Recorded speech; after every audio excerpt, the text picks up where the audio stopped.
So, wat so goed omtrent Goeie Vrydag? Hoekom praat ons van Goeie Vrydag? Dis nie asof ons 'n goeie partytjie gehad het, of 'n goeie kar gehad het, of 'n goeie vakansie gehad het, of 'n goeie week gehad het nie.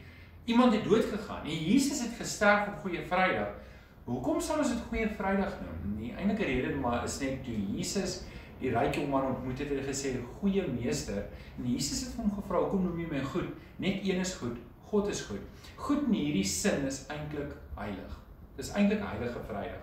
Wat beteken alles wat op hierdie Vrydag gebeur het, is afgesonder vir God.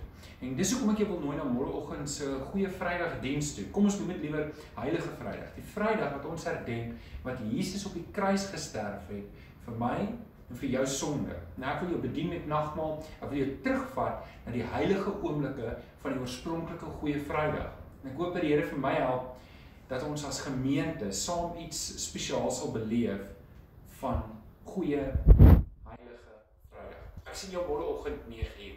Mooi gerus 'n vriend saam. Die Here seën.